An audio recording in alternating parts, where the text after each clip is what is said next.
Paling saya buka dulu ya. Sampurasun, Sampurasun, Assalamualaikum warahmatullahi wabarakatuh.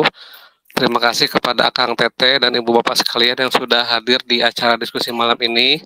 Oke, untuk mempersingkat waktu, mungkin kita langsung saja masuk ke acara diskusi malam ini ya. Seperti yang sudah dijadwalkan, malam ini kita akan membahas tentang dimensi yang ada di dalam diri, begitu. Mungkin kita sering ya mendengar kata dimensi, begitu. Tapi mungkin kita juga, walaupun sering mendengar kata dimensi, mungkin makna dari dimensi itu kita tidak semua paham mungkin ya. Apa sih dimensi, begitu. Nah, kan nanti ada dimensi, ada alam kan gitu. Apakah itu sama kan? Atau beda kan? Kita kan selama ini masih bingung ya. Ada alam, ada dimensi, atau apalah begitu. Mungkin selalu tertukar begitulah. Nah, makanya untuk memahami secara lebih mendalam apa sih dimensi itu, nanti Kang Rocky yang akan membahasnya begitu. Nah, sebelum Kang Rocky yang berbicara, mungkin saya ngasih pengantar dulu lah. Ya seperti yang di caption yang tertulis begitu ya. Ya secara sederhana dimensi itu adalah ukuran ya. Jadi panjang, lebar, tinggi, luas dan sebagainya kan itu ukuran ya. Atau waktu juga itu ukuran. Jadi secara singkat, sesuatu yang dapat diukur itu adalah dimensi begitu. Nah, cuman apa aja sih dimensi yang kita ketahui di alam semesta ini? Atau yang terdekat dulu lah. Ya, yang terdekat yang ada pada diri kita itu apa aja begitu. Nah, kemarin karena ada yang bertanya tentang dimensi dalam diri, makanya Kang Rocky mengambil tema itu untuk dibahas di malam ini begitu. Ya begitu sajalah pembuka dari saya.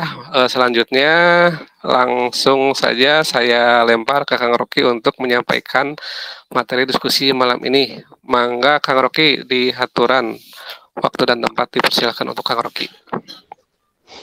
Mangga hatur nuhun Kang Pepi. Sami-sami. Sampurasun ke semua yang hadir. Terima kasih sudah hadir. Jangan jenuh terus menyadari tubuh. Karena menyadari tubuh itu bukan masalah kita dapat sensasi apa. Bukan sama sekali. Menyadari keberadaan tubuh dan menyadari bagaimana tubuh itu adalah langkah awal untuk kita bisa menyadari apapun yang ada di luar tubuh. Kenapa begitu?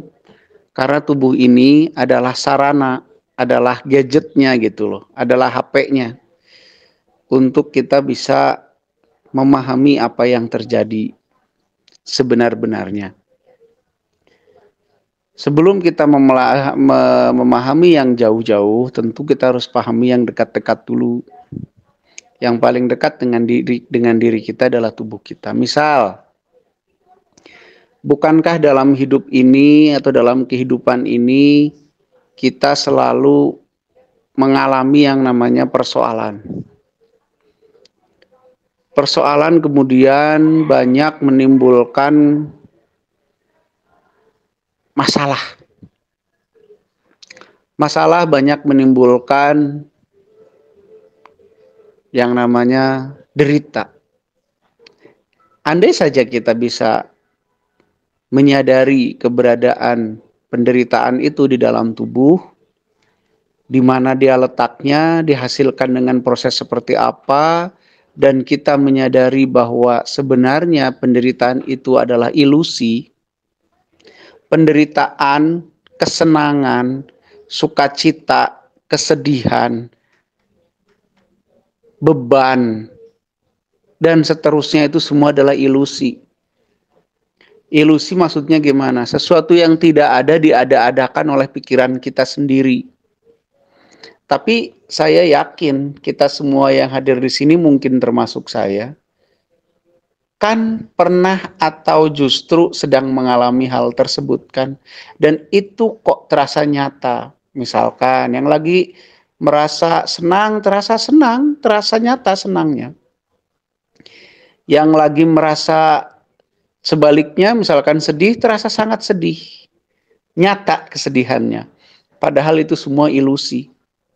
Padahal itu semua adalah sesuatu yang dihadirkan di dalam alam pikir, di dalam pikiran kita, yang kemudian direspon oleh tubuh kita. Begitupun marah, suka, cinta marah, suka, rindu, terus kemudian tidak suka, dan hampir sebagian besar rasa itu semua adalah ilusi, sesuatu yang tidak ada sebenarnya, tapi kemudian diadakan. Maksudnya sesuatu yang tidak ada itu bagaimana? Sejatinya kejiwaan manusia sejatinya awalnya adalah netral. Sebagaimana alam semesta ini. Kejiwaan manusia sejatinya adalah netral. Biasa-biasa aja gitu. Tapi kemudian kita diajari untuk lebih cenderung merasakan senang apabila kondisinya begini, lebih cenderung merasakan sedih apabila begini. Nah, merasakan sedih artinya kan kita menciptakan itu di alam pikir, yang kemudian terespon oleh tubuh kita sehingga terbentuklah sebuah perilaku. Andai saja kita memahami, menyadari pada saat kita mau sedih misalkan, dan menyadari proses sedihnya, tentu kita bisa mengendalikan rasa sedih itu. Bahkan tidak perlu sedih mungkin gitu. Nah, itu kegunaan paling dasar deh dari kita menyadari keberadaan tubuh. Untuk itu, bagi kita yang sudah belajar sadar, sok atuh kalau lagi kira-kira galau teh disadari dan segera diselesaikan. Kalau ada sebuah rasa yang lebih dominan di tubuh, segera diselesaikan, segera diseimbangkan kembali, agar kita tidak terlarut-larut di dalam ilusi itu. Di dalam bukan halusinasi tapi ilusi memang, sesuatu yang tidak ada dan dihadirkan menjadi ada. Nah, untuk lanjut kemudian kita bisa memahami proses-proses yang lebih halus lagi misalkan. Nanti kan ada proses berpikir, ada proses merasa, ada gabungan keduanya, ada mungkin yang kayak ilusi-ilusi itu nanti kita sadar, oh ini mah ilusi saya, bisa dibuang dengan mudah. Gitu. Nah, ini biasanya kalau di luar sana dipelajarinya rada rumit dengan bahasa-bahasa yang tinggi, dengan kalimat-kalimat yang tinggi. Misalkan ya, bahwa manusia terdiri dari nur ini gitu kan tinggi bahasanya. Jadi sedikit sulit. Kalau di sini kita coba dengan menggunakan bahasa yang sangat sederhana sehingga mudah dipahami mudah-mudahan. Tujuannya itu ya, jadi bukan nanti bukan merasakan sensasi apa. Ya pasti merasakan sensasi kalau sudah menyadari mah. Cuman bukan itu tujuannya. Tujuannya adalah kita betul-betul bisa memahami proses apa yang terjadi di dalam tubuh. Nah, nanti kalau semua itu bisa kita sadari, lalu kemudian bisa kita kelola, bisa kita kendalikan. Pada saat kita marah, sadar marah, dikendalikan bagaimana proses marah. Nah, kalau kita menyadari proses marah, keluarnya dari mana, sebabnya apa, dan seterusnya, tentu kita bisa menghadirkan antinya. Gitu, anti marahnya dihadirkan, sehingga tetap netral kembali dan seterusnya. Nah, itu sih tujuan utama kita sebenarnya, yaitu untuk lebih bisa mengendalikan diri sendiri dan kemudian kita bisa memahami apa-apa yang terjadi di luar diri. Kenapa sih kita perlu menyadari di luar diri? Karena tidak semuanya ada di dalam diri. Wah, semua ada di dalam diri, alam semesta di dalam diri. Tidak begitu konsepnya. Tidak semua, buktinya coet itu tidak ada di dalam diri. Coet itu apa ya? Coetnya bahasa Indonesia naonnya, Pep?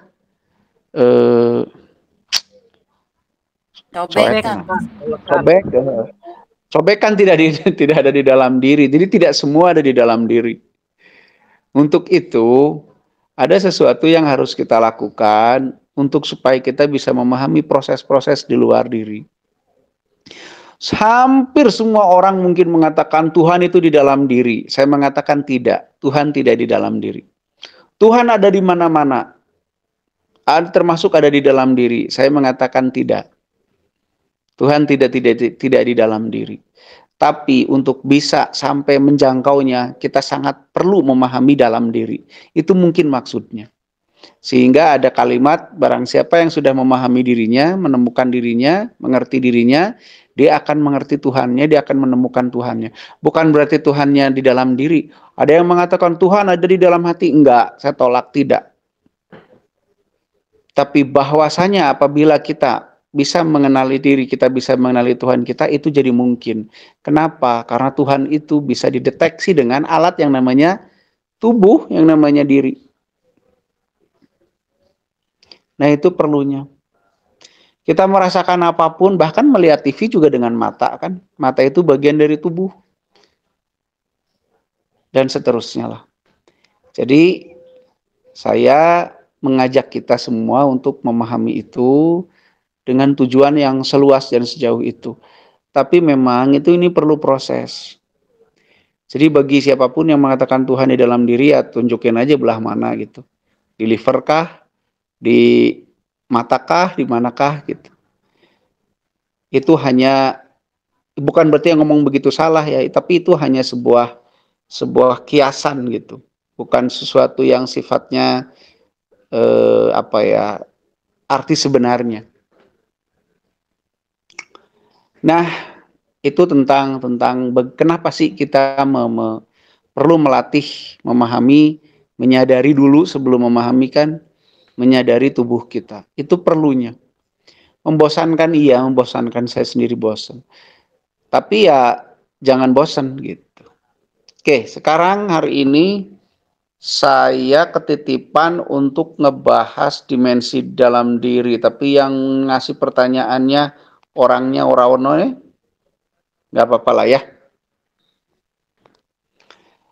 Seperti yang Kang Pepi tadi bilang, Kang J sebenarnya, cuman saya lebih senang nyebut Pepi lah, apa-apalah. Dimensi itu bukanlah sebuah alam. Dimensi adalah sesuatu yang terbentuk, yang dibatasi oleh ukuran-ukuran. Itu namanya dimensi.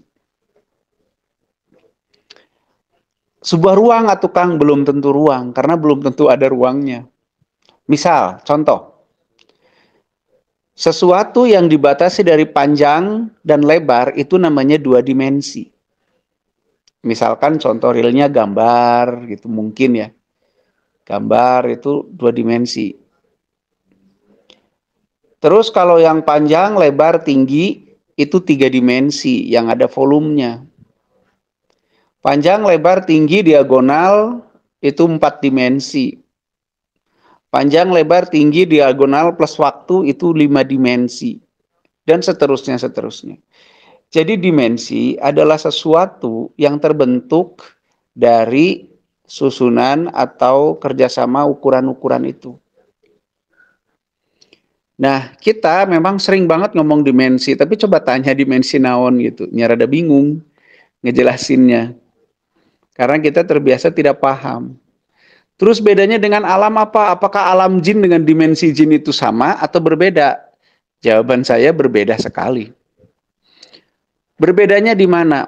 Ya kita lihat jin itu tersusun atau terbatasi dari berapa ukuran. Apakah dia ada volumenya, atau panjang lebar tinggi, atau dia bisa panjang lebar saja, atau dia panjang lebar tinggi diagonal. Misalkan ya, kalau saya sih nggak pernah ngemeterin tubuh jin sih. Misalkan saja jin itu hanya panjang lebar. Berarti dimensi jin adalah 2 dimensi. Tapi kalau alam jin adalah tempat hidup jin, habitat. Habitatnya di mana? Ya di negaranya, nggak tahu di mana. Gitu. Nah itu bedanya ya. Manusia itu tubuhnya berapa dimensi? Dia hidup di dimensi berapa? Dimensi 3, bahkan 4 katanya gitu. Yang sudah ditemukan ilmuwan itu udah di dimensi 4. Apa? Panjang, lebar, tinggi, waktu. Kalau menurut saya 5, yaitu ada diagonal. Sehingga manusia ya wujudnya seperti ini. Karena wujudnya seperti ini, dia termasuk ke dimensi 5 menurut saya. Gitu. Tapi alam hidupnya di mana?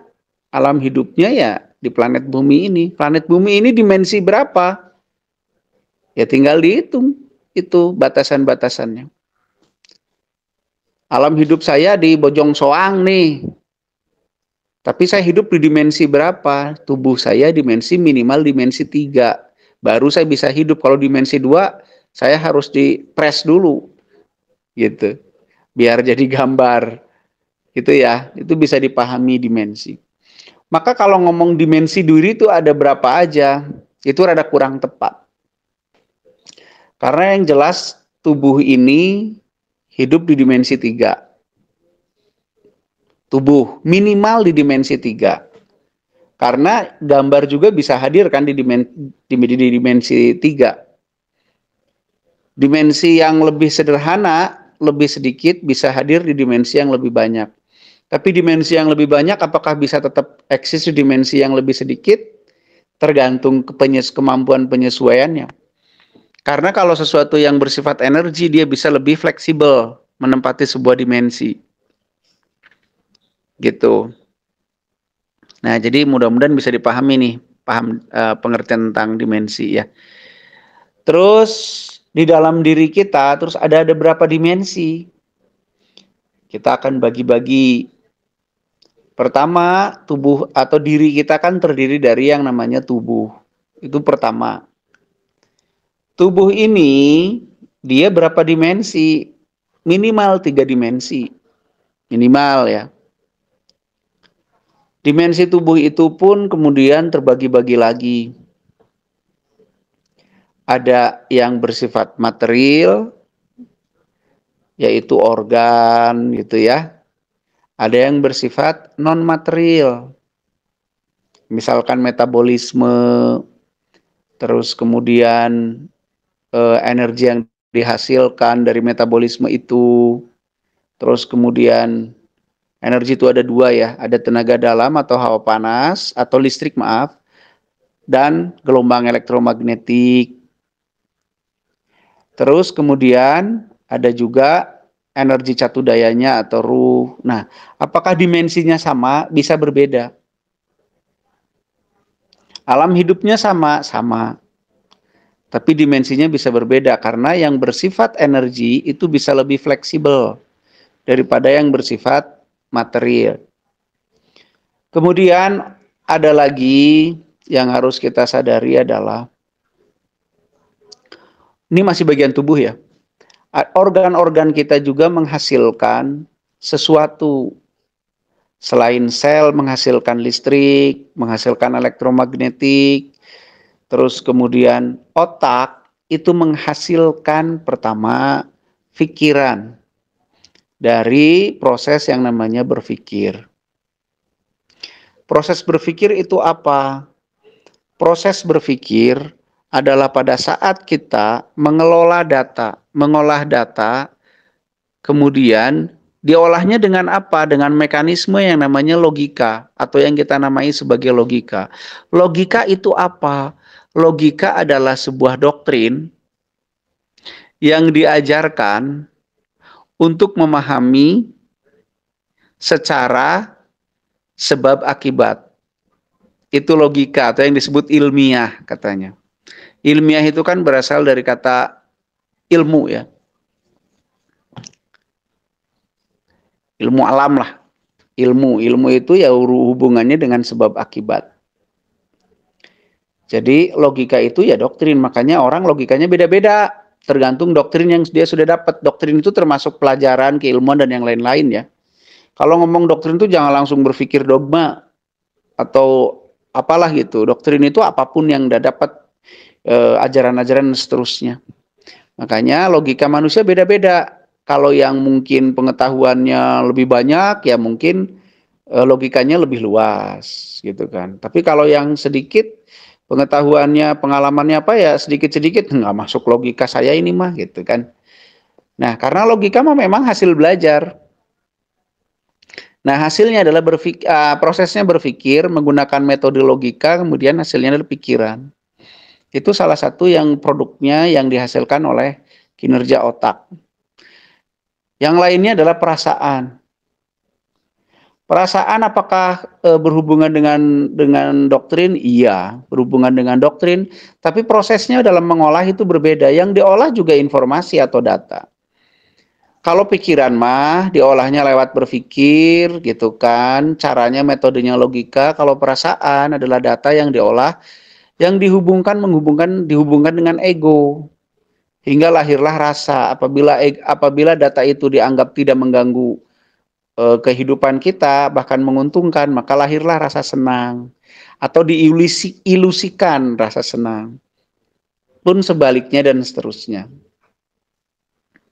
Nah, tapi di diri kita ada yang namanya batin. Apa itu sebenarnya batin, kan begitu ya? Sering banyak yang orang ngomong lahir batin gitu ya. Mohon maaf, lahir dan batin. Lahir itu ya dimensi fisik ya. Dimensi 3 dimensi itu. Lahir yang tadi dilatih untuk dirasakan. Ada organ, ada apa gitu, seterusnya gitu. Nah, batin adalah gabungan antara pikiran dan perasaan. Itulah batin. Makanya ada suasana kebatinannya lagi bagus tuh, lagi happy. Pikiran dan perasaannya lagi bagus. Tapi suasana kebatinannya lagi jelek, ngapa? Lagi emosian, lagi rudet, banyak masalah gitu kan. Ya itu yang namanya batin. Jadi batin ini banyak sekali orang di dunia spiritual yang menggambarkan batin itu sebagai apa gitu yang rumit, yang nggak bisa dimengerti lah. Padahal batin adalah gabungan antara pikiran dan perasaan. Itulah batin. Suasana kebatinannya, suasana pikiran dan perasaannya. Begitu. Tapi mata batin gimana? Ya itu mah istilah saja, ada batin mah gak ada matanya. Yang buku mata mah iyalah mata uang. Mata batin itu hanya istilah. Hanya istilah bagaimana otak kita punya kemampuan untuk mendeteksi sesuatu gitu. Tapi kenapa disebut mata batin? Karena mata itu tidak bersifat materi atau fisik gitu kan. Makanya disebut mata batin. Tapi sebenarnya yang disebut batin di dalam tubuh adalah pikiran dan perasaan. Terus ada lagi kok itu yang namanya intuisi, di mana letaknya? Intuisi adalah sebuah produk. Produk apa? Produk dari satu indera manusia lain. Manusia lain itu indera lain dari manusia gitu maksudnya. Indera lain dari manusia yang menggunakan pineal gitu, yang sering kita sebut sebagai nurani. Nah, nurani itu produknya adalah intuisi. Nah, itu juga bersifat non materi. Nah, intuisi ini apa yang diolah? Yang diolah ya data, sama. Diolah oleh otak. Gitu. Tapi mengolahnya lewat apa? Bukan dengan logika, bukan dengan rasa, bukan dengan ego, tapi dengan apa? Dengan sesuatu yang lebih kepada keniscayaan. Jadi hubungan kita dengan kesemestaan. Nanti lahirnya produknya namanya intuisi. Intuisi itu bentuknya kecenderungan. Misalkan saya mau pergi, kok tiba-tiba datang rasa seolah-olah saya nggak mau pergi gitu ya, atau malas, atau jangan pergi gitu, seolah-olah seperti itu. Itu disebut insting. Salah menurut saya, bukan insting itu. Karena insting beda lagi. Insting itu adalah sesuatu produk yang dihasilkan oleh ego. Itu insting, kayak insting untuk makan, insting untuk membela diri, insting untuk bereproduksi. Nah, itu insting. Makanya ada film Basic Instinct, insting yang paling basic. Ya, insting binatang gitu ya. Jadi itu bukan insting. Kalau yang intuisi itu bukan insting. Insting itu sesuatu yang dihasilkan dari ego. Kalau intuisi ukurannya adalah keniscayaan. Gitu, makanya intinya kecenderungan. Nanti yang dihasilkan itu. Begitu. Nah, apalagi yang ada di dalam tubuh selain itu semua? Ada sesuatu yang sangat vital, yang sangat jarang disadari oleh manusia. Apa itu? Kesadaran. Kesadaranlah yang membuat kita bisa mengetahui semuanya yang ada, proses-proses yang ada di dalam diri, dan kemudian bisa mengendalikannya. Itu adalah kesadaran. Kesadaran itu wujud dari apa? Kesadaran itu adalah wujud bukan implementasi, maaf. Wujud dari 3 gabungan frekuensi. Frekuensi otak kita sendiri, frekuensi keeroban, dan frekuensi ketuhanan. Itu membentuk satu dimensi tersendiri yang namanya kesadaran. Nah, kalau kita kesadarannya sudah bagus, kita itu nanti seolah-olah ya, saya ngomong pakai bahasa seolah-olah di luar diri kita itu ada diri kita yang lain yang terus mengawasi diri kita. Itulah kesadaran. Tapi nantilah ya, nanti. Jadi nanti kalau kita udah bagus, seolah-olah itu di diri kita itu ada di luar diri kita itu ada diri kita lain yang terus saja mengawasi diri kita, baik itu fisik maupun non fisiknya. Terus saja kalau kita lagi ngapain, kita dilihatin oleh diri kita sendiri gitu. Ngapain aja kita itu dipantau, dilihatin oleh diri kita sendiri. Jadi seolah-olah selalu ada 2 diri kita itu. Jadi ada yang memperhatikan kita terus-menerus. Itulah kesadaran. Nah, titik itu yang ingin kita capai. Jadi nanti kita tahu pasti tubuh kita sedang ngapain, sedang mikirin apa, sedang suka sama siapa, sedang tidak suka sama siapa, dan seterusnya. Nah, kesadaran ini yang mencoba kita latih hari ini. Tentu dengan sesuatu yang sederhana dulu. Nah, kesadaran itu pula yang akan membuat kita mampu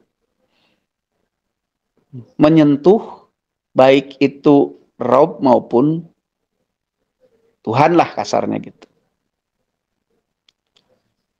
Kesadaran itulah gitu loh. Jadi bukan tubuh ini yang menyentuhnya secara fisik, tidak. Tapi kesadaran tersebut. Begitu. Nah, itu yang akan kita latih ke depannya. Tapi kalau yang udah bagus itu dia akan ada yang ngeliatin aja, dan itu diri kita, bagian dari diri kita yang namanya kesadaran. Jadi kita bukan ditoong, diliatin terus gitu. Apapun yang terjadi baik fisik non fisik di luar maupun di dalam tuh kelihatan terus gitu.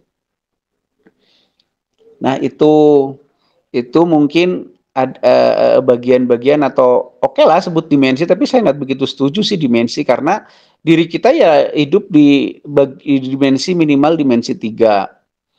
Tapi kalau pikiran itu dimensi berapa, Kang, gitu ya. Saya tidak tahu karena pikiran itu apakah ada ukurannya apa tidak gitu. Saya juga nggak kurang tahu gitu, karena pikiran itu hanya hasil kerja dari sesuatu. Perasaan dimensi berapa, saya juga kurang tahu kalau dimensinya mah gitu.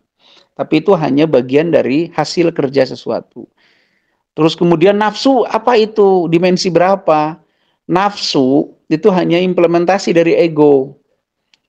Jadi pada saat kecenderungan ego itu sudah digabungkan dengan berbagai macam doktrin, maka lahirlah keinginan atau ketidakkeinginan, itulah nafsu. Misalkan ego kita menyuruh kita punya kecenderungan untuk mempertahankan hidup dengan cara makan. Nah, awal kecenderungannya cuma makan, tapi kan kemudian kita diajarkan untuk makan tuh ini, makan pagi begini, makan siang begini, makan sehat begini, makan tidak sehat begini. Akhirnya kemudian kita lahir keinginan, pagi-pagi inginnya ini itu. Nah, itu udah nafsu. Begitu. Nafsu boleh nggak diikutin? Boleh. Karena nafsu itu tidak harus dihilangkan, tapi dikendalikan. Makanya boleh diikuti, boleh.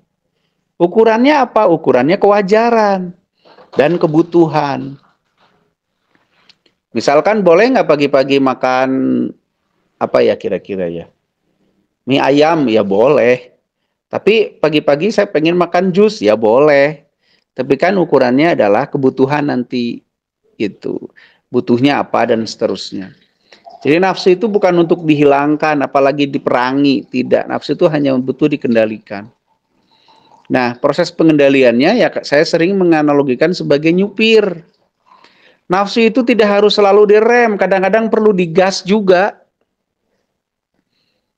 Kok bisa begitu, Kang? Iya, buktinya orang yang lagi sakit, nafsu makannya hilang, perlu ditambahin nafsu makannya. Jadi orang mengendalikan nafsu itu atau mengendalikan diri itu persis seperti nyupir. Ada kalanya perlu direm, ada kalanya perlu belok kanan kalau jalannya belok kanan. Ada kalanya juga perlu digas kalau jalannya nanjak. Gitu. Jadi jangan pahami pengendalian nafsu itu artinya selalu dikekang atau disederhanakan, tidak. Nafsu kadang-kadang perlu digenjot. Misalkan nafsu berlatih, perlu digenjot. Bagaimana caranya biar semangat terus, Kang? Trigger egomu. Gas egonya. Misalkan gini, kalau lagi pas datang latihan, katakan pada diri, saya tidak mau jadi pecundang, masa saya gini aja nggak bisa gitu, nggak bisa. Ayo, gitu. Trigger egonya. Karena ego itu akselerator energi di tubuh. Di tubuh ada sebuah akselerator yang sangat penting yang namanya ego. Pakai itu.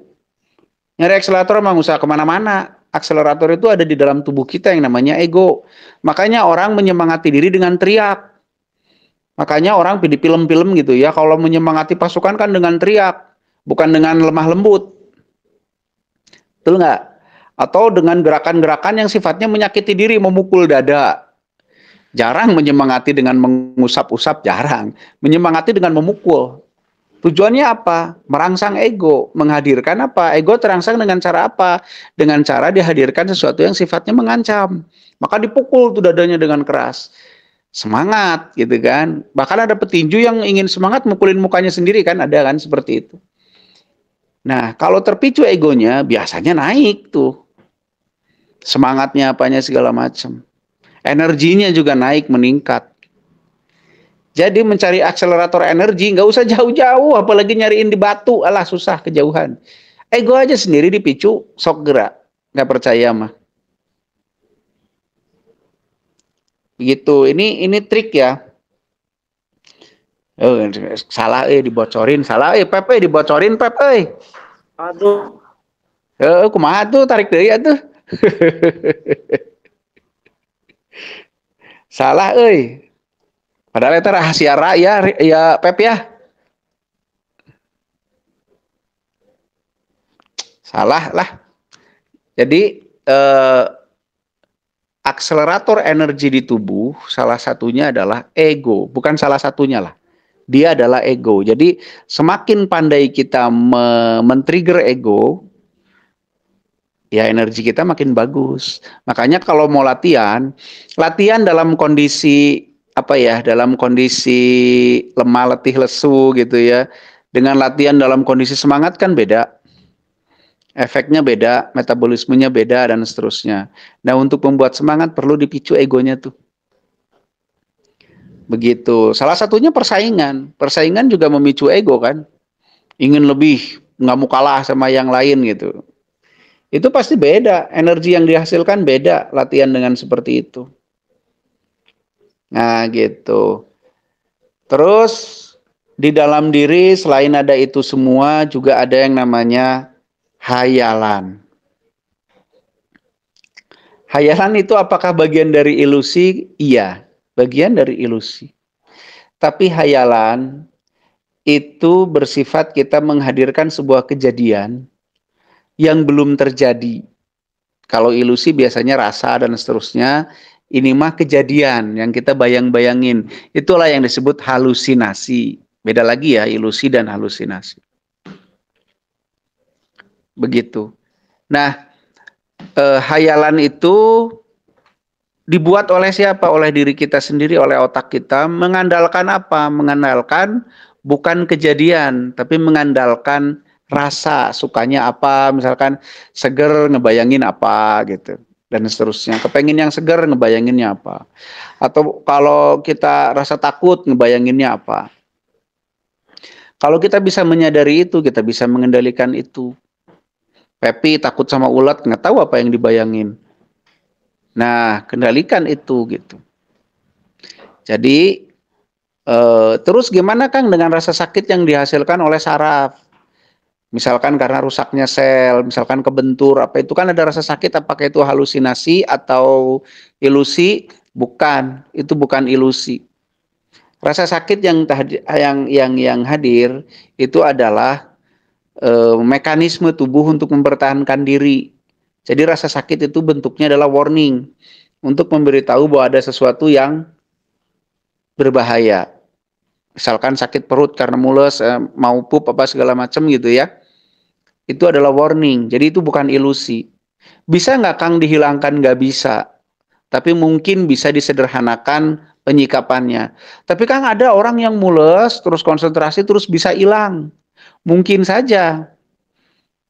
Kalau itu memang sesuatu yang bisa hilang prosesnya. Tapi kalau misalkan kayak kita kena pisau terus sakit, kita konsentrasi sakitnya hilang, nggak mungkin. Yang paling mungkin adalah penyederhanaan penyikapan, jadi nggak lebay gitu kan. Kadang-kadang yang membuat rasa sangat sakit kan lebaynya, rasa takut. Karena rasa sakit ditambah rasa takut, ditambah rasa khawatir, ditambah ilusi-ilusi lain yang diciptakan, itu menghadirkan tekanan yang lebih kepada kebatinan. Gitu.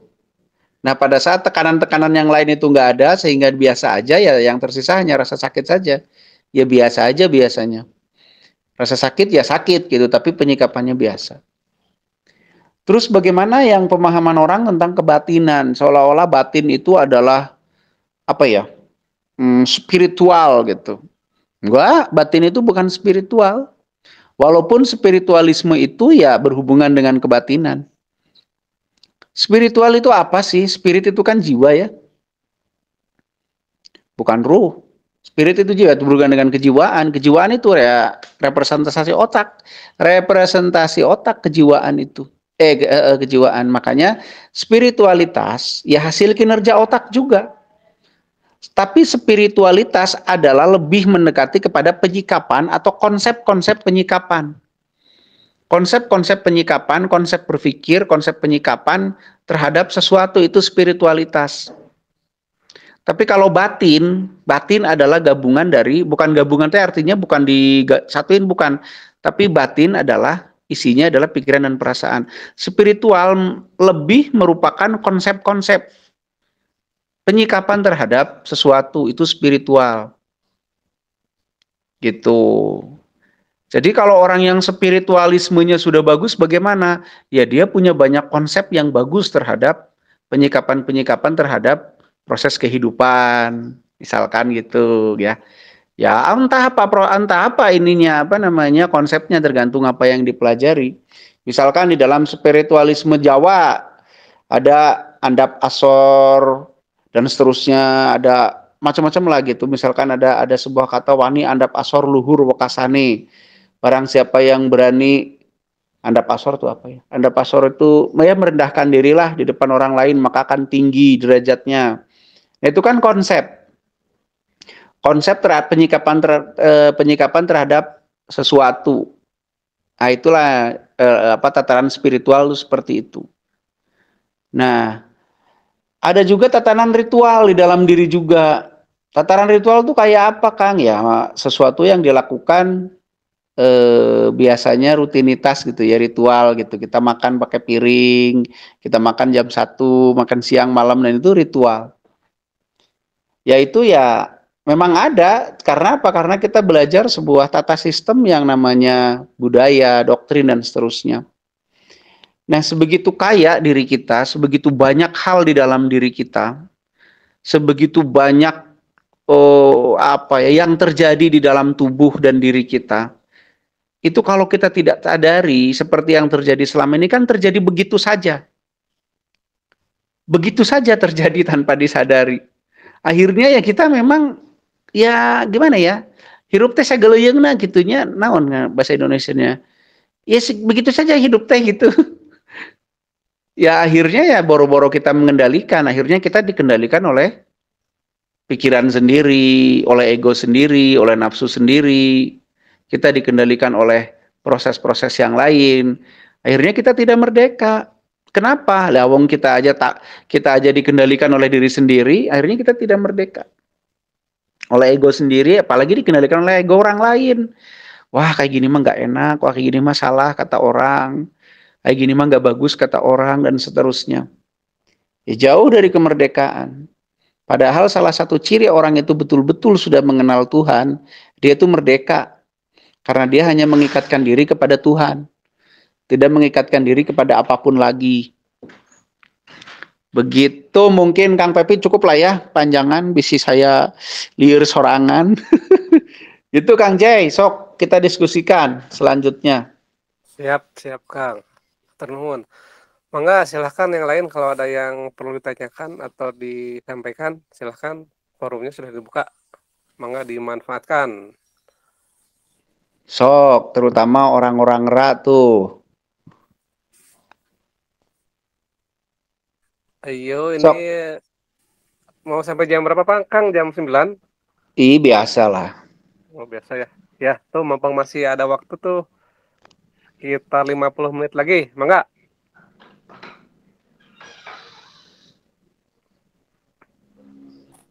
Kang, Ayo, dari saya. Ini rewas, kumason. Ya Kang, mau bertanya, Iya. apakah manusia Ya, manusia bisa menciptakan dimensinya sendiri? Apakah manusia bisa menciptakan dimensinya sendiri gitu?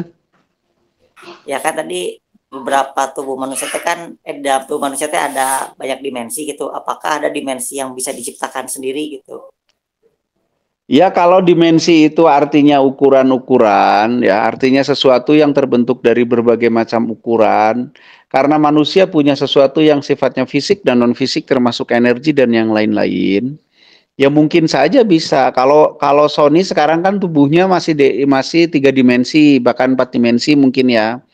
Tapi kalau Sony bisa dengan energi Sony bisa merekayasa tubuh ini menjadi energi misalkan.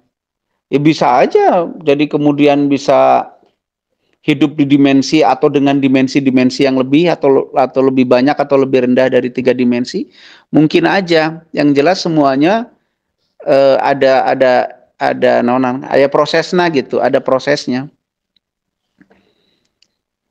Gitu. Mimpi dimensi mana Kang? Nggak tahu, saya terus terang harus diukur pakai meteran itu mimpi itu, panjang, lebar, tinggi atau apa gitu. Tapi prinsipnya mungkin aja, tapi ada prosesnya, Son. Emang Sony mau bikin dimensi berapa? Ya, ente gitu sering dengar gitu kan ada yang ke dimensi 7 gitu kan, dimensi 8, cenah eta ge Kang. Iya, ya bisa aja makanya, tapi kan ada prosesnya tentu ya. Bisa saja. Tapi gini, dimensi yang lebih kompleks atau dimensi yang lebih sederhana biasanya bisa eksis di dalam dimensi yang lebih kompleks. Misalkan dimensi 2 bisa eksis di dimensi 3, tapi dimensi 3 tidak akan bisa eksis di dimensi 2. Karena kalau dimensi 3 biar jadi dimensi 2 dia harus menghilangkan satu ukurannya yang namanya tingginya atau panjangnya gitu ya. Tapi kalau dimensi 2 gambar, warna misalkan kan eksis di dimensi 3 bisa. Gitu. Jadi mungkin saja bisa seperti itu, tapi pasti ada prosesnya. Dan kalau bicara energi, dia lebih fleksibel. Dia bisa eksis dimensi berapa aja. Tapi tentu terbatas juga, tapi saya nggak tahu dia terbatas sampai dimensi berapa. Gitu, Son. Tapi Sony harus memahami beda antara dimensi dengan alam ya. Beda lagi alam itu. Alam itu tempat hidup, lingkungan, habitat alam itu. Ya, jadi sekarang Sony harus bisa membedakan alam manusia dengan dimensi manusia itu beda. Ya, alam itu habitat. Gitu, Kang Sony. Oke, siap Kang, hatur nuhun. Sami-sami. Yuk, mangga yang lain. Mangga. Jogja hadir, Mas. Ngumpet ini. Oh, iya. Oh, namanya beda lagi ya? Di belakang anaknya. Oh, iya, gimana? Siapa itu yang suka ngomong-ngomong ke kita itu siapa? Contohnya kalau kita pas sedih, itu nanti kalau dirasain sedihnya, nanti ada yang ngomong malah gitu aja sedih, malah gitu aja, masalah gitu aja. gitu loh, Mas. Oh iya iya. Apa Ya itu? diri kita Ego. sendiri dan kenapa? Dari ego atau dari pikiran itu? Dari pikiran, karena ego tidak bentuknya bukan obrolan, ego itu bentuknya kecenderungan sistem. Jadi yang obrolan itu kan kita tuh punya doktrin, punya pemahaman, punya pengetahuan, punya juga pemahaman kesemestaan di dalam tubuh itu sebenarnya ya. Nah, itu saling bertabrakan kadang-kadang di sebuah kejadian, misalkan kayak Mbak lagi sedih. Lagi sedih, pasti sadari sedihnya, tiba-tiba kesadarannya nongol kan yang dari kesemestaan, ah lu gitu aja, mewek payah lu kan gitu ya. Tapi kan kemudian ada lagi yang nafsunya, tapi kan enak mewek, nah gitu dan seterusnya. Itu obrolan itu adanya di pikiran, gitu. Kecuali kalau terdengar di telinga, jangan-jangan bukan pikiran tapi tetangga.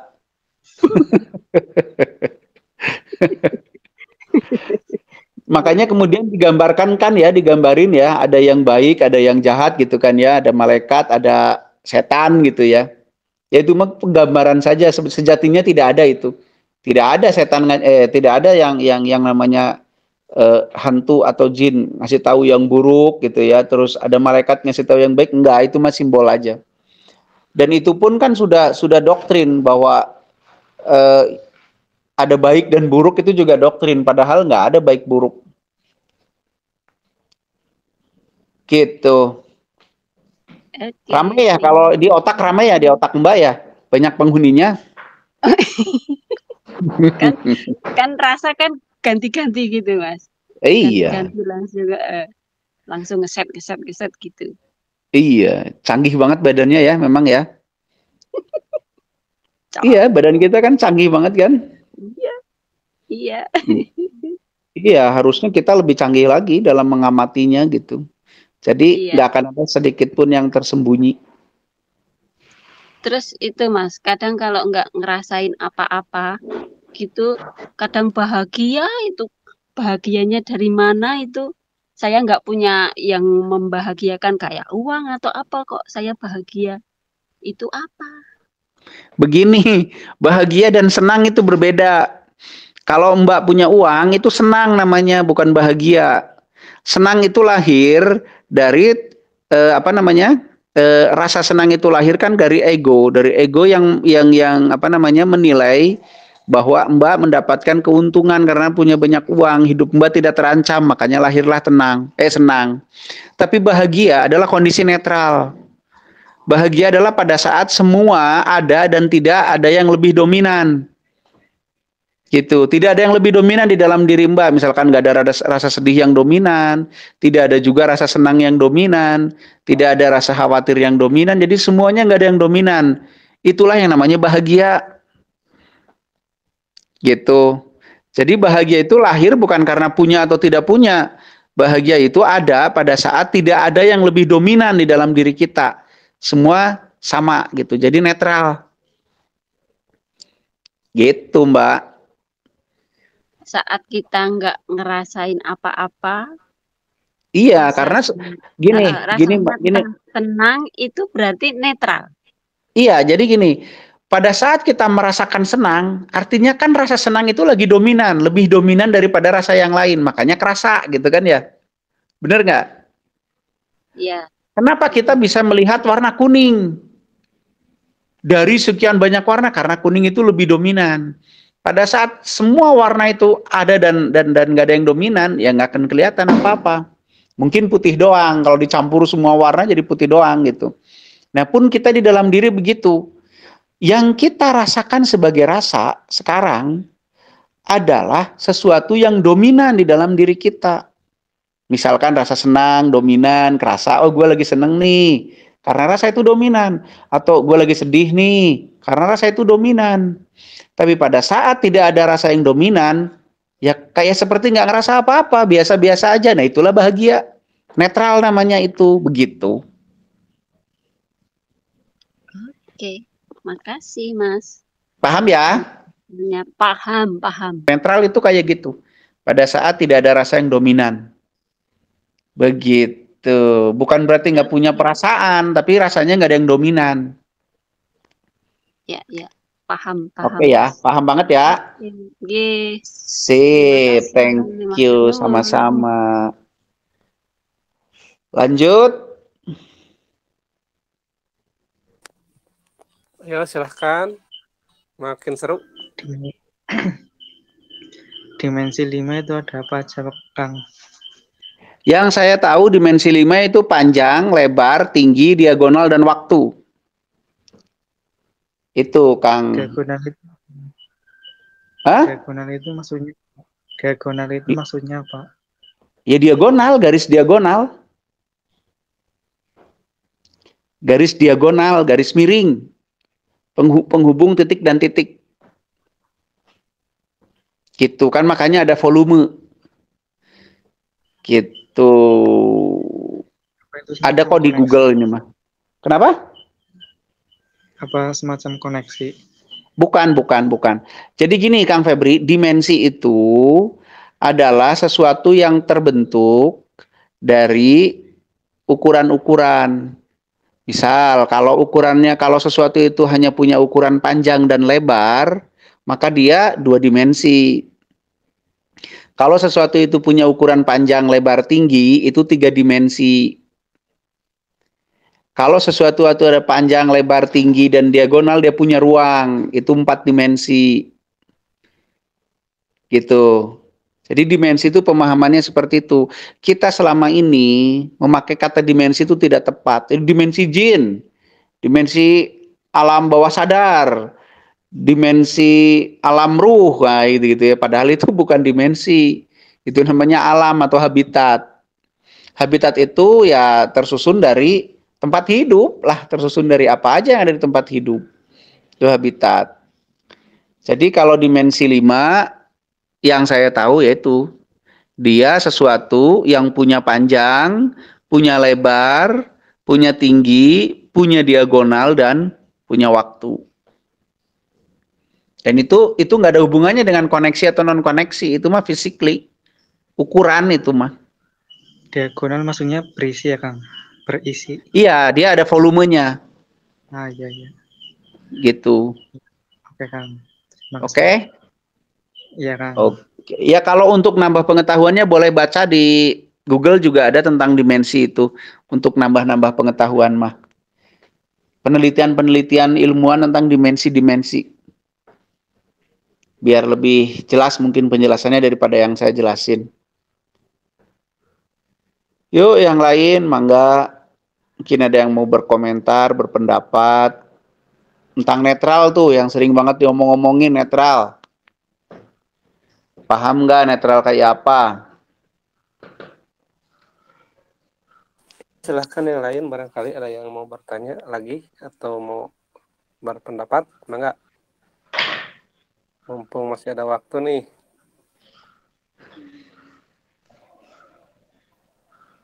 Kalau nggak ada, boleh dibaca pertanyaan yang sudah ditulis, kan hari Sabtu ini ya. Oh iya boleh, siap. Teneng hadir, bisa dibantu Teh? Hadir. Woi, hadir Teneng. Gimana Ibu Dewan ini, Ibu Dewan Kircon? Sehat? Alhamdulillah sehat. Syukurlah. Pertanyaannya ada beberapa pertanyaan dari Kang Febri. Sok dibaca coba. Apakah sedalam kita menyadari tubuh sama dengan sedalam kita menyadari alam di luar diri? Tidak. Jawabannya tidak. Tidak, karena gini, alam diri diri kita dan alam itu tidak sama. Walaupun dalam satu kesatuan ruang, tapi tidak sama. Jadi bukan berarti pada saat kita sudah memahami diri langsung otomatis memahami alam semesta, ya enggak lah. Misalkan kita belajar menyadari diri, sudah ngerti, terus tiba-tiba kita bisa bikin kue bolu gitu kan, enggak. Enggak lah. Jadi kenapa hubungannya gimana? Hubungannya adalah gini, untuk bisa memahami alam semesta di luar diri, kita kan memakai tubuh kita sebagai gadgetnya. Nah, kita kenali dulu gadgetnya, bagaimana cara makainya, bagaimana cara proses kerjanya, dan seterusnya. Setelah itu baru kita pakai tuh. untuk memahami apa-apa yang di luar tubuh gitu maksudnya. Jadi kalimat-kalimat yang siapa yang menyadari dirinya otomatis menyadari alam semesta karena semesta diri sama dengan semesta luar diri, tidak begitu Mas Bro, enggak kayak gitu. Itu mah hanya sebuah apa ya namanya ya, ya sebuah ungkapan saja, padahal ya nggak sama. Kalau hukum dasarnya mungkin sama, yang namanya sebab akibat dan seterusnya mungkin sama, hukum dasarnya energi. Tapi kan bukan berarti sama segalanya gitu. Pedesnya mulut netizen kan nggak sama dengan pedesnya cabai. Begitu kan ya? Walaupun sama-sama pedes. Terus lanjut. Apakah perbedaan topeng-topeng di dalam diri dan perasaan akibat ego sehingga solusinya berbeda? Kalau topeng solusinya saya lepaskan kamu karena kamu bukan bagian dari diriku. Kalau perasaan solusinya hadirkan lawannya supaya menjadi netral. Apa bedanya? Padahal itu sama-sama sikap. Begini, bedanya yang namanya topeng adalah bentukan penyikapan. Gitu, itu lebih kompleks daripada sebuah rasa. Begitu. Jadi yang namanya topeng itu adalah bentukan penyikapan, itu lebih kompleks. Misalkan seperti ini, bagi orang-orang yang hidupnya terus tertindas gitu ya, untuk bertahan hidup dia harus merancang sebuah perilaku supaya dia bisa struggle. Nah itu topeng. Gitu. Tapi kalau rasa ya sesuatu yang sifatnya mandiri satu-satu gitu. Begitu sih. Ya silahkan nanti dicari lagi secara mandiri biar paham. Nah, apa sih yang maksudnya saya lepaskan? Topeng itu nggak bisa dilepaskan. Yang bisa adalah dirubah bentuknya. Maksudnya dirubah bentuknya itu sudut pandang, tolok ukur, terus penyikapan yang tadinya sudah dibakukan itu dirubah. Begitu. Dirubah dengan cara merubah sudut pandang, merubah tolok ukurnya dan yang lain-lain. Kalau bisa tolok ukurnya adalah kenetralan, ya kita akan kembali ke diri kita sendiri yang memang aslinya adalah netral gitu. Makanya waktu itu pernah dibahas tentang kembali kepada fitrah. Nah, kembali kepada fitrah itu salah satunya adalah merubah sudut pandang, merubah tolok ukur, merubah penyikapan-penyikapan yang kita hasilkan dari entah itu kejadian, entah itu situasi, entah itu doktrin, entah itu pengetahuan dan yang lain-lain yang bukan berasal dari fitrah dirinya. Begitu mungkin. Lanjut. Gambaran masyarakat yang seharusnya itu seperti apa sih dari tugas hidup, pekerjaan, keadaan, dan rumah bersosial berbudaya? Ya silih asa, silih asih, silih asuh, silih wangi. Gitu. Jadi masing-masing punya tugas hidupnya, masing-masing bekerja sesuai dengan tugas hidupnya, tapi masing-masing juga menjalin kerjasama. Gitu. Misal begini deh, ada yang punya tugas ngumpulin duit, ya dia ngumpulin duit aja gitu. Tapi nanti dia bekerja sama dengan yang tugasnya ngurusin alam fokus ngurusin alam aja, nggak mikirin nyari duit. Nah nanti si yang tugasnya ngurusin duit membiayai si orang yang ngurusin alam, begitu. Nah itu silih asa, silih asih, silih asuh. Jadi nanti saling bekerja sama. Jadi nggak ada bos, nggak ada karyawan, tapi semua bekerja sama. Harusnya sih seperti itu. Seperti bagaimana alam ini bekerja atau tubuh ini bekerja. Tangan bekerja, kaki bekerja, sendiri-sendiri kan, tidak saling rebutan job. Otak bekerja, mata bekerja, gitu. Tapi kemudian saling. Kan begitu, saling bekerja sama satu dan yang lain. Tidak ada yang lebih penting daripada yang lain, semua equal, semua sejajar. Kaki walaupun di bawah, dia kedudukannya sejajar dengan mata yang di atas. Begitu. Hanya job disk-nya saja yang berbeda. Ya itulah, masyarakat tuh mestinya begitu gitu. Nah, makanya terjadi nanti yang namanya pajajaran atau sesuatu yang sejajar. Begitu mungkin. Lanjut. Apakah menyadari diri sama dengan melakukan perjalanan astral terhadap diri? Iya, bisa disebut begitu, bisa disebut seperti itu, walaupun prosesnya tidak seperti itu, gitu. Karena kalau astral menurut Ra itu adalah memperjalankan energi, sedangkan menyadari diri adalah mengkoneksikan kesadaran dengan tubuh kita, begitu. Tapi memang itu astral. Astral itu artinya non fisik, gitu. Tapi bukan proses astral yang sedang memperjalankan energi, begitu. Lebih ke koneksi ya, Kang? Ya, mengkoneksikan kesadaran dengan tubuh kita, gitu. Terus ada lagi? Apakah balas dendam itu termasuk hukum sebab akibat? Balas dendam. Ya tentu termasuk hukum sebab akibat. Tidak balas dendam pun termasuk hukum sebab akibat, begitu. Tapi bukan berarti membalas itulah hukum sebab akibat. Bukan itu maksudnya hukum sebab akibat mah. Hukum sebab akibat artinya adalah sebuah proses di mana bahwa kalau ada sesuatu yang berproses maka akan melahirkan proses yang lain. Itu sebab akibat. Misalkan saya mencubit, timbul rasa sakit, timbul biru, timbul apalagi rasa tidak suka dan yang lain-lain. Saya menyimpan air di atas sesuatu yang panas akan menaikkan suhu air dan yang lain-lain. Itu sebab akibat, gitu. Nah, balas dendam itu kan udah penyikapan. Tapi kan orang balas dendam itu kan karena ada sebabnya. Orang dendam itu kan ada sebabnya, akibatnya dendam. Nah, dendam itu menimbulkan akibat lagi, gitu kan, gitu dan seterusnya. Jadi ya, apakah itu hukum sebab akibat? Ya bisa iya, ya memang iya, semuanya itu ya kayak terikat hukum sebab akibat.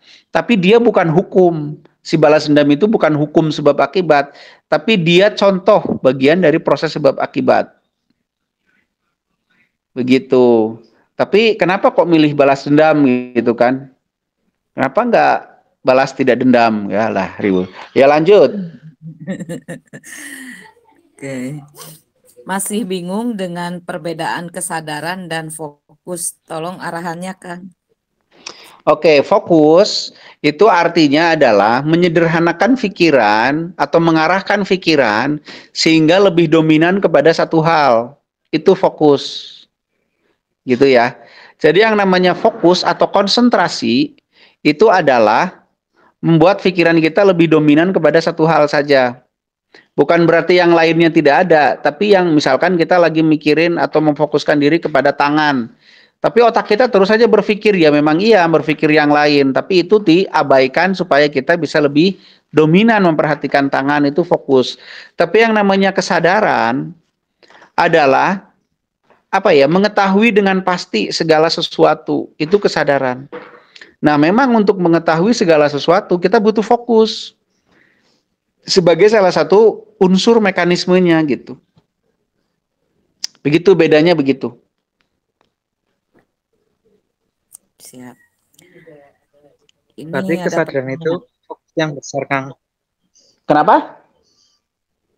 Berarti kesadaran itu fokus yang besar. Bukan. Kesadaran itu bukan fokus yang besar. Fokus itu hanya sarana untuk mencapai kesadaran. Gitu. Salah satunya, itu juga baru salah satunya.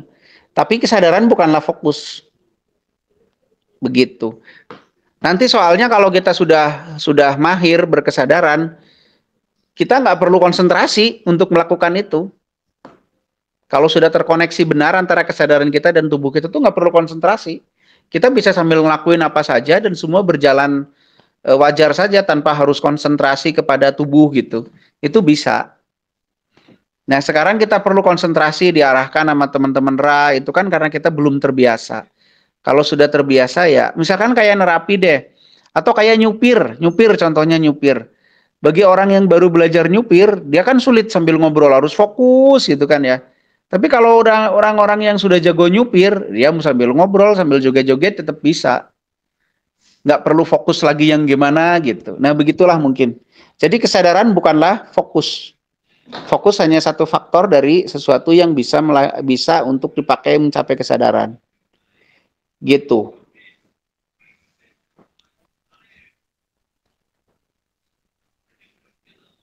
Cahaya suantenan teneng. Siap. Ada suaranya, Ada. Ini. Ya, ada.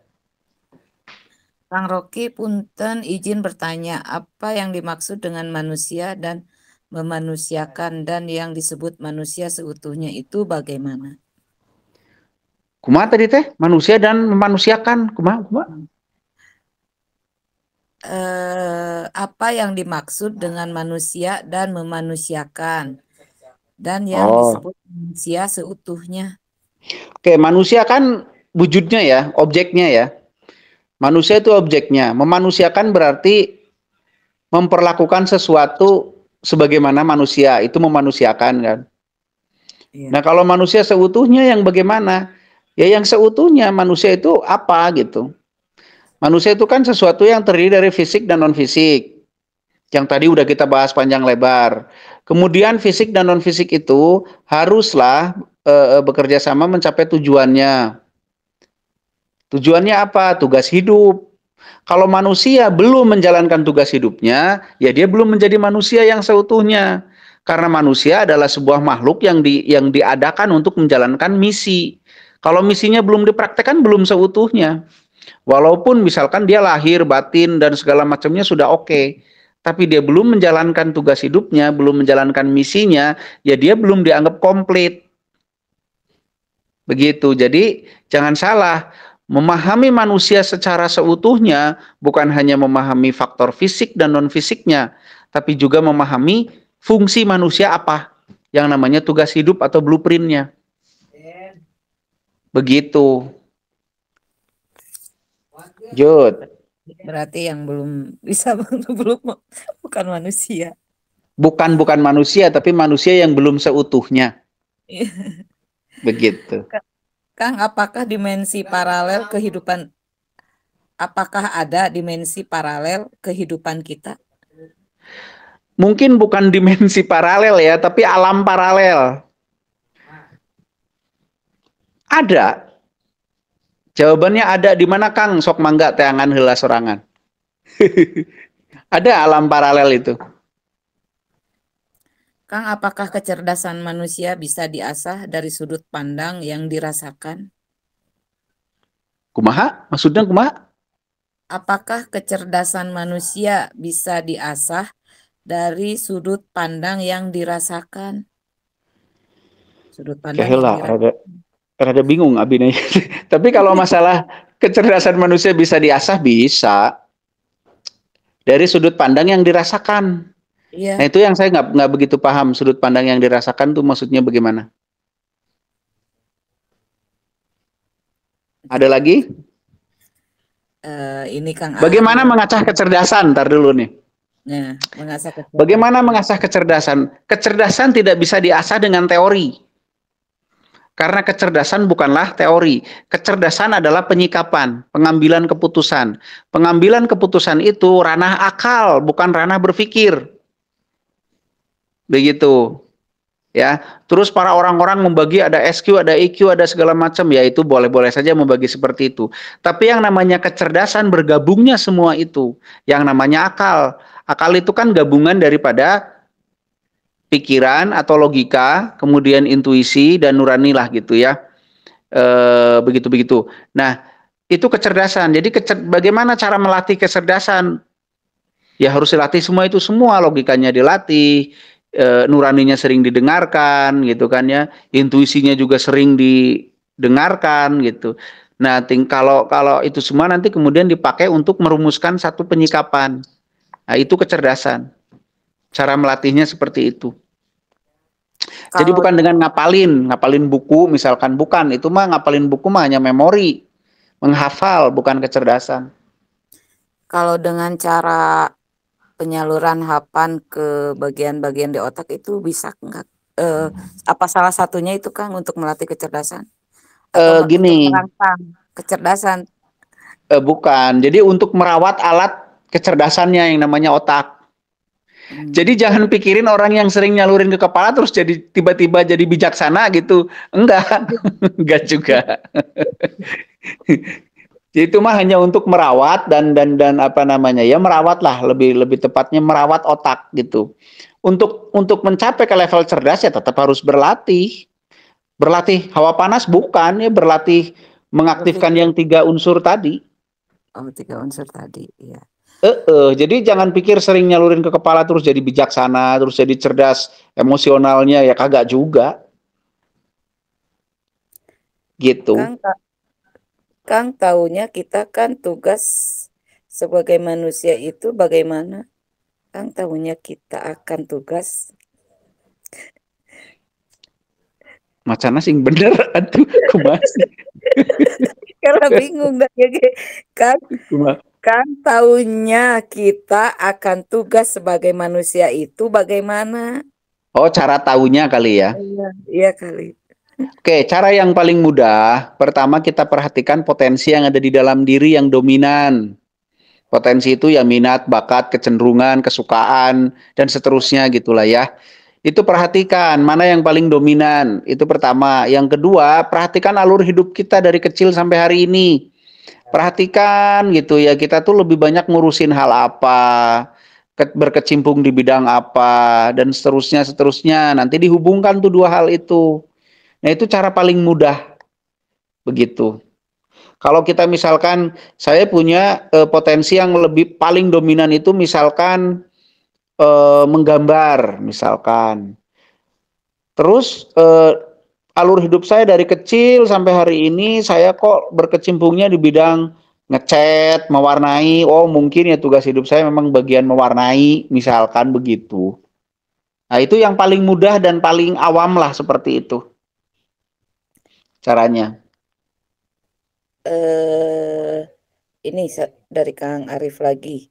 Bisakah dilihat bedanya manusia yang sudah atau sedang menjalani tugasnya dan manusia yang tidak atau belum melaksanakan tugasnya? Ya susah ya, kalau dari kasat mata susah.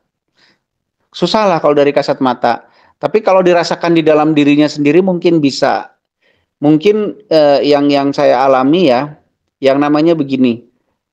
Kalau Teneng pernah kerja kan? Teneng pernah kerja enggak? Pernah lah ya. Pernah kerja. Kalau kita orang lagi kerja, terus kita masuk ke tempat kerja kita gitu kan ya, di jam yang pas, pekerjaannya juga pas dengan job disk-nya, itu rasanya kan ya nyaman, enak gitu kan ya. Tapi kalau Teneng bagian nyapu, tiba-tiba kok Teneng suruh nyupir kan tidak pas ya, itu nyaman gitu kan. Iya. Nah gitu, jadi yang kerasa di diri sendiri begitu. Jadi hidup terasa lebih hidup lah, begitu. Tapi kalau orang lain, sulit juga sih ngelihatnya kalau orang lain gitu. Sulit lah. Kalau orang yang berkesadaran lebih mudah dilihatnya. Jadi orang yang berkesadaran atau tidak itu lebih mudah dilihat. Tapi kalau orang yang sedang menjalankan tugas hidup atau enggak, ya itu sulit lah. Kalau untuk saya itu sulit. Enggak tuh kalau untuk yang lain mah. Karena itu nggak bisa dilihat kecuali dirinya sendiri yang tahu. Karena kan tugas hidup orang juga kita nggak tahu dia bertugas di bidang apa gitu kan. Terus bagaimana ngukurnya? Tugas hidup itu tidak selalu yang merawat alam atau tidak. Tidak, sama sekali tidak. Manusia itu, potensi yang ada di diri manusia itu bervariasi sesuai dengan kebutuhan hidup planet ini.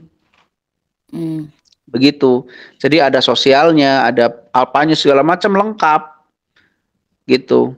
Jadi kenapa begitu ya? Karena manusia bertugas merawat planet ini. Jadi semua kebutuhan planet ini tercukupi oleh semua yang ada di planet ini gitu loh.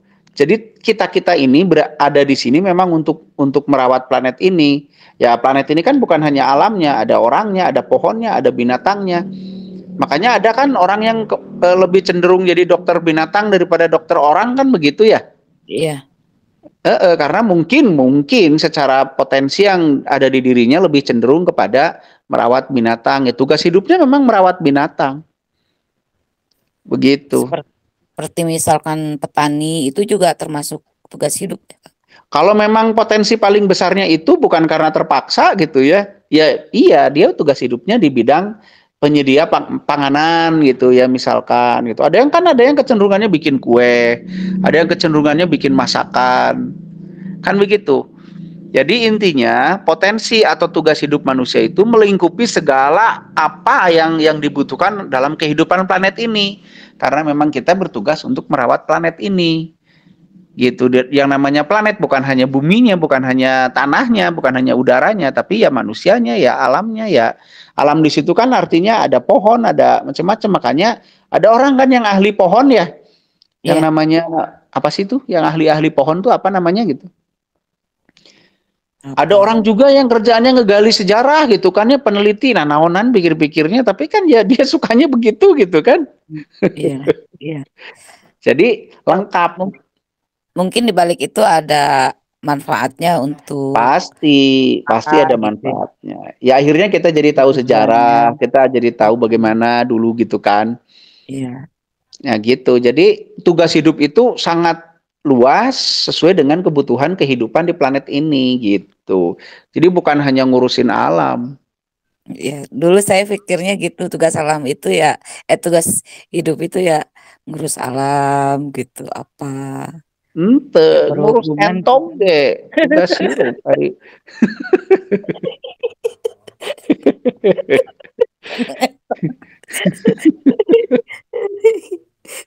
Gitu. Ada lagi pertanyaan? Atau yang lain silakan. Kang, apakah alam paralel kita di sana bisa mempengaruhi kehidupan kita yang sekarang ini? Tergantung. Gimana Sob? Lengkapin dulu.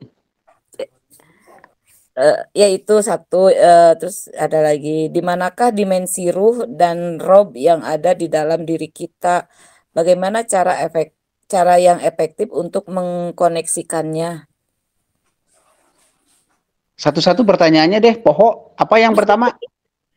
Alam paralel kita di sana bisa mempengaruhi kehidupan kita yang sekarang di sini, gitu. Tergantung diakses apa enggak gitu. Kalau nggak diakses ya napsi-napsi berjalan sendiri-sendiri. Tapi diakses juga buat apa sih sebenarnya gitu? Kenuelah, contoh gini deh. Contoh begini. Alam hayal. Hayalan kita jadi presiden misalkan gitu ya. Itu kan ada dimensinya, ada ruangnya sendiri, bukan dimensi, maaf. Ada ruangnya sendiri. Namanya hayal, dunia hayal kan. Hayalan bisa mempengaruhi kita enggak? Bisa. Bisa kalau diakses ya. Iya. Iya kan? Teh Neng juga butuh ngehayal kan untuk menikmati rokok. Kalau yang dinikmati faktanya rokok nggak enak kan, getir. Iya. Tapi kan alam hayal Teh Neng yang kemudian memunculkan rasa nyaman, rasa enak dan seterusnya. Dan itu bisa mempengaruhi kalau diakses.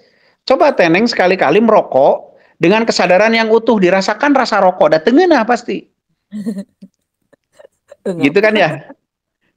Iya. Bener tuh. Gitu. Jadi ini sisirian wae juga kerbahagia wae.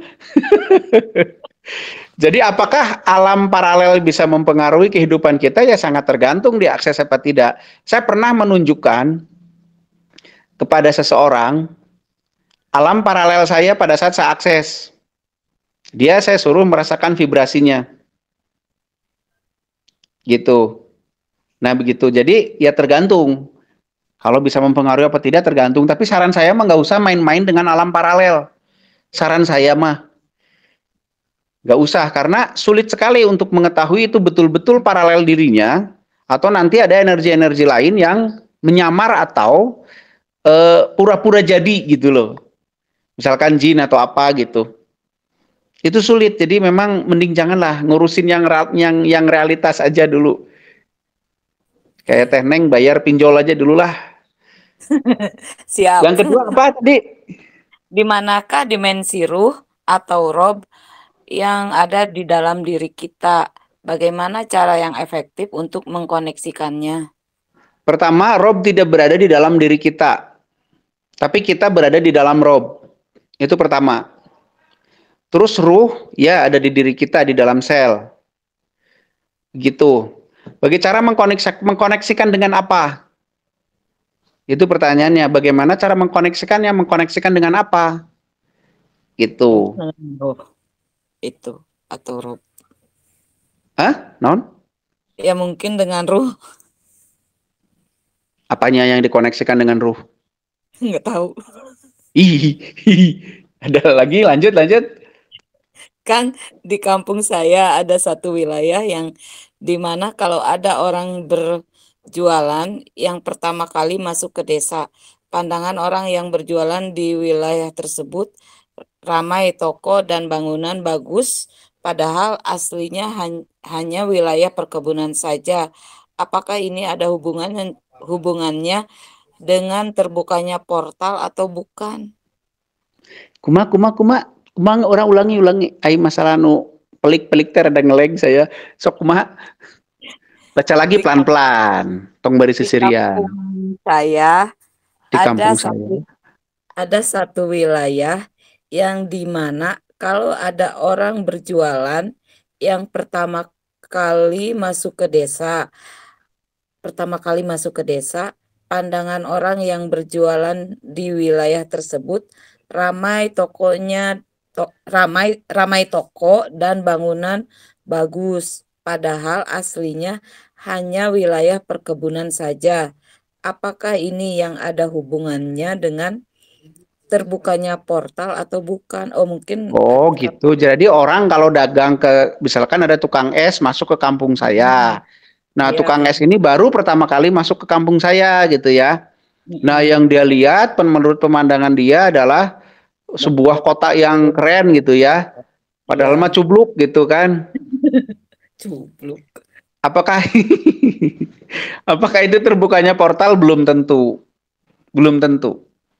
Bisa saja itu manipulasi yang dilakukan oleh jin sekitar, bisa saja. Bisa saja. Jadi apakah terbuka portal ya belum tentu, harus diuji dulu gitu. Bagaimana cara ngujinya? Tak eta nu rada susah teh euy. Harus karena kalau terbuka portal itu artinya kita kan memasuki apa ya, dimensi yang berbeda atau ruang yang berbeda kan. Kalau ruangnya di ditu keneh, di situ-situ keneh, hanya visualnya yang berbeda, memang bisa saja manipulasi yang dimasukkan ke otak. Gitu. Kan penglihatan juga ujung-ujungnya mah di otak ya, Iya. bukan di mata. Begitu. Misalkan Teh Neng ngelihat rokok, kelihatannya kayak daging ayam gitu kan di otak. Wah, enak banget nih gitu kan. Jadi mungkin kalau wujudnya begitu sih lebih mungkin kondisi otak yang dipengaruhi oleh ya mungkin biasanya jin sih yang kayak gitu yang mempengaruhi mah. Kalau energi-energi yang ada di alam jarang sih. Kecuali dia bisa melihat orang ini bisa menangkap misalkan masa lalu alam tersebut di situ dan seterusnya gitu. Tapi kalau portal biasanya nggak begitu. Kalau portal biasanya berpindah ruang. Biasanya, tapi ya harus dibuktikan dulu. Ada lagi? Bagaimana cara tuyul mengambil uang? Cara menangkalnya bagaimana? Ternyata orang can pernah ningali tuyul sebenarnya. Sebenarnya saya belum membuktikan sendiri ya. Tapi kata teori, ini kata teori. Teori menurut Kang Diki. Ya, saya belum pernah lihat tuyul nyuri, jujur. Tapi kalau menurut teori Kang Diki, almarhum, bahwa salah satu kemampuan tuyul itu kan katanya dia bisa memedar molekular. Jadi benda dipedarkan, dilepaskan ikatan molekularnya menjadi energi, kemudian nanti di suatu tempat diikatan kembali sebagaimana ikatan sebelumnya. Jadi uang lagi di satu tempat yang lain, katanya begitu. Nah, menangkalnya bagaimana? Asupkeun ka bangra moal kapaokan ku tuyul. Nya tenengnya, buktinya di ATM nggak dipauk tuyul. Nah, di ATM itu. Non? Nah, ya kenapa uang yang ada di ATM tuyul nggak bisa ambil? Teuing teh nggak tahu juga, saya belum pernah ngobrol masalah tuyul tentang kenapa di ATM nggak diambil padahal banyak ya. Mungkin dosa kalau yang di ATM mah. Ya. Ya, ada satu informasi lagi katanya sih, ini katanya ya. Karena saya belum pernah ngelihat tuyul aslinya gitu. Katanya sih tuyul tidak bisa eksis di ruang hampa udara dalam waktu tertentu gitu. Dia katanya sih mati gitu. Jadi coba aja deh masukkan uang ke ruang hampa gitu. Nanti ente leungit ku tuyul ku budak. Jujur kalau masalah tuyul saya tidak punya informasi banyak ya. Ya kayak gitu deh. Ya, yang lain yang jangan tuyul. Kang, apakah alam jin itu bisa berpindah-pindah? Sebab ada cerita di kampung saya di lokasi tersebut sering ada bunyi eh, lesung tiap malam Jumat saat tempat itu masih ada. Kela otak saya ada gak bener nih. Bunyi langsung setiap malam Jumat ya. Terus. Saat tempat itu masih ada, tapi sekarang udah ramai penduduk. Begini, kalau alam jin ya alam jin yang nggak bisa pindah-pindah, tapi eksistensi jin yang bisa pindah-pindah. Alamnya ya tetap aja di alam jin gitu, cuman eksistensinya yang pindah-pindah. Kayak kita lah, transmigrasi kan alamnya tetap aja begini, kitanya eksistensinya di pulau mana, di mana pindah-pindah gitu kan. Begitu. Jadi alamnya mah tetap, tapi eksistensinya bisa pindah-pindah. Oh, oh, ya. Eksisten lain nyanyi, lain eksistensi ya mah. Lain grup band. Iya. Ada lagi? Nggak ada, udah sih. Udah, oke. Dari yang lain mungkin masalah tadi pembahasan kita tentang dimensi-dimensi di dalam diri yang saya juga rada lupa tadi saya ngomong apa aja.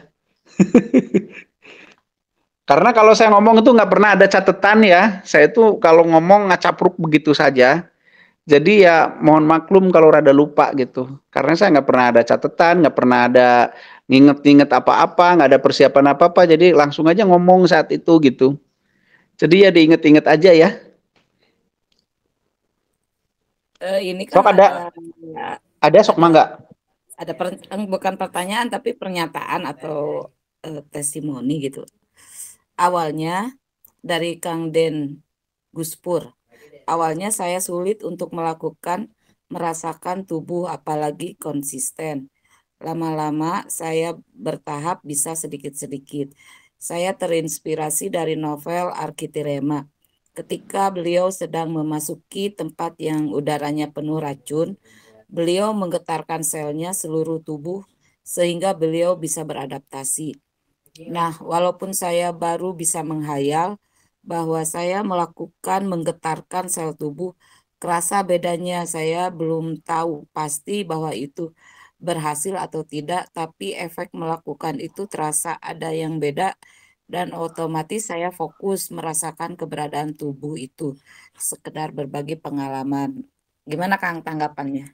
Iya, karena tubuh itu mereaksi semua yang ada di dalam pikiran, termasuk hayalan. Jadi orang halusinasi pun itu tubuhnya merespon. Begitu. Misalkan kita ngebayangin makan yang asam, air liur keluar. Padahal menghayal itu kan. Teneng ngehayal naik gunung, ngap-ngapan. Gitu. Jadi terus bagaimana Kang untuk memagari diri dari menghayal? Yaitu dibuktikan harus ada pembuktian, harus ada orang lain yang bisa mendeteksi misalkan gitu ya, atau sharing dengan orang lain gitu. Tapi saran saya sih ya terus saja dulu kalau memang itu dirasa ada efeknya, terus dan perhatikan apa yang terjadi di tubuh. Tubuh itu termasuk pikiran. Apakah ini hasil kerja pikiran atau yang namanya hayalan, atau memang realita kita bisa menggetarkan sel? Dari dulu sekali saya sudah berteori bahwa salah satu cara kita mendapatkan energi itu bukan hanya dengan latihan nafas, tapi dengan menggetarkan sel. Ingat nggak saya ngomong kayak gitu dari dulu? Ingat. Ingat ya. Tapi bagaimana proses menggetarkan sel? Ya kita harus mengetahui keberadaan sel dulu. Harus ketahui mana sel tuh.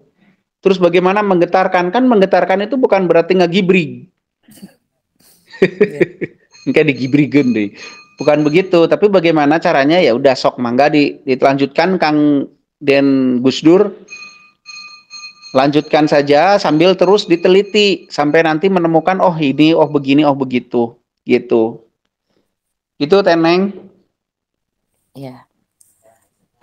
Udah nggak ada. Mungkin Tapi waktunya udah habis ya, udah jam 9. Udah habis ya. Satu orang saja lagi yang mau berdiskusi. Itu lagi aja. Karena sebenarnya saya merasakan banyak sekali orang ingin ngomong tapi direm-rem nih.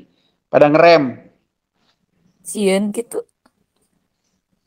Udah saya mau kumaha mau neluh saya oge atuh.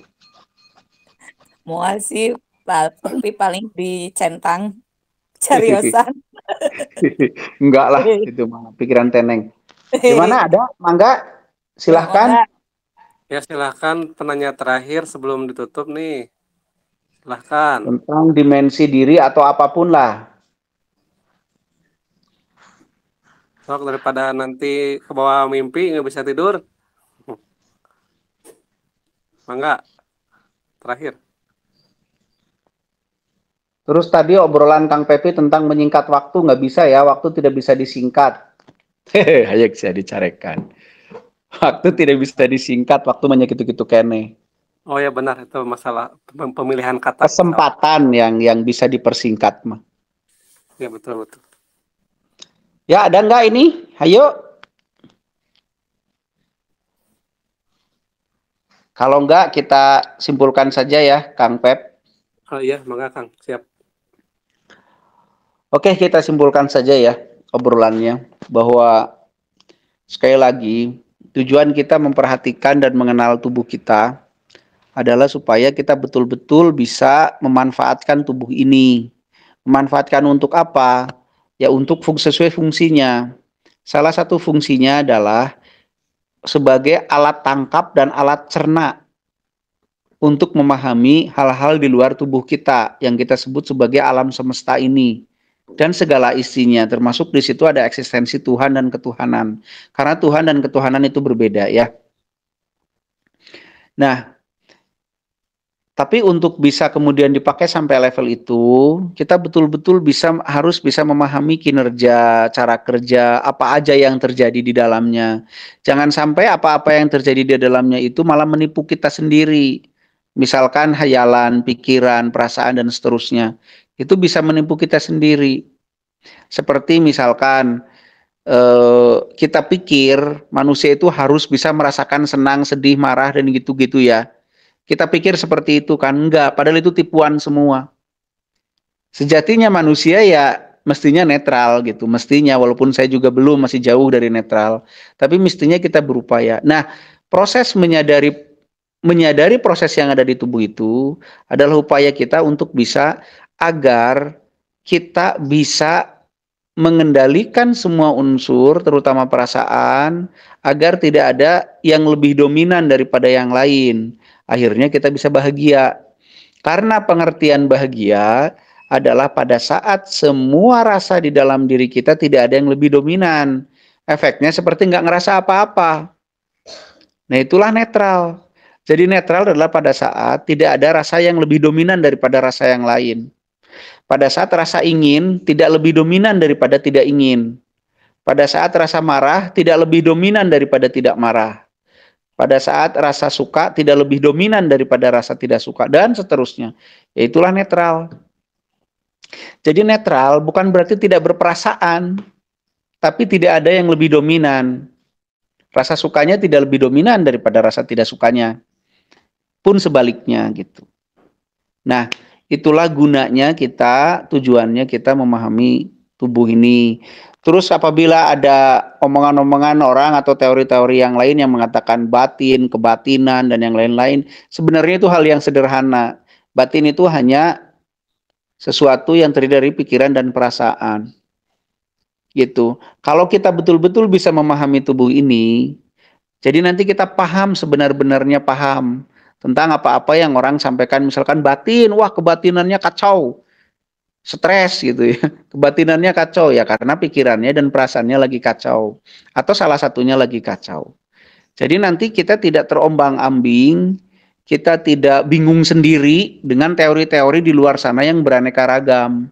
Kalau kita benar-benar sudah bisa memahami tubuh kita sendiri. Begitu. Berkait dengan dimensi-dimensi yang ada di dalam diri, silahkan dicari lagi. Mungkin saja yang saya sampaikan itu tidak lengkap, mungkin saja salah.